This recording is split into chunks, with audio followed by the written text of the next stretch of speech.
So when we first started, we had rubber coats, rubber three-quarter length boots that came up to about your hips.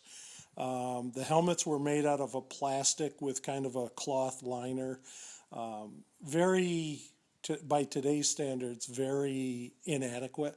The coats really didn't protect you much from the heat, but they did protect you from the cold and the water a little bit. Air packs were very rudimentary. It was basically a steel bottle strapped to your back with a rubber mask on that would last about 20 minutes. The modern packs today, they can last up to an hour. They're lightweight aluminum cylinders or fiberglass or composite spun cylinders. The equipment, today's turnout gear is much more heat resistant, which allows the firefighters to stay in the fire a lot longer. That has its pros and cons. Back in the early days, we didn't have anything on our heads. When your ears started getting hot, it was time to get out of the building. Today, with the Nomex hoods, the liners, and things like that, you don't feel the heat as much, and there's the potential to get caught in a situation that you don't want to get caught in. The older gear, though, was much more susceptible to breaking down. The rubber coats would melt at times. The high boots, you'd get embers and things down into your boots, kind of give you a hot foot. So it made firefighting very interesting.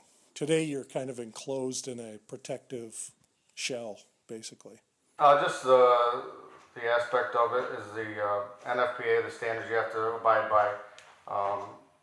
FEMA grants have helped us a lot. We've got approximately $150,000 in the last 6 years for a washer, dryer to clean our gear, extrication tools, all new hose, new gear, and a new thermal camera. Without them, you definitely wouldn't be able to provide the service and the safety to our members that we have.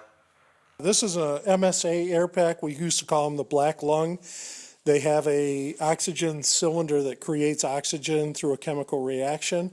It actually filled the lungs up so they would actually expand out, that you would have breathing air. The mask allowed you to see and still keep the smoke out of your face while you're going into the fire. In the early days here in Carthage, they would use either the church bells or they would use some of the factory steam whistles to alert a fire.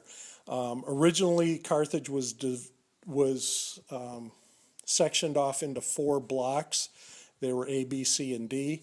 They had an alarm. If it rang once, that was section A, twice was B. That would give you a general location of the building. When I got in, we used what was called the bladder, and it was a game well system that each intersection that had an alarm box was a different number. So I've got a sheet that says, the corner of Fulton and North Clinton Street was 32. So when that alarm box was pulled, it would give you 3 blasts of space followed by 2 blasts and then a longer space, and that would go through 4 or 5 times. We all carried cards in our wallets. We'd look and say, okay, 32, that's the corner of Fulton and North Clinton Street. We would go there and then start looking for the fire. Where today it's based on, you go right to the address, and with your GPS it will take you right to exactly to where the fire is.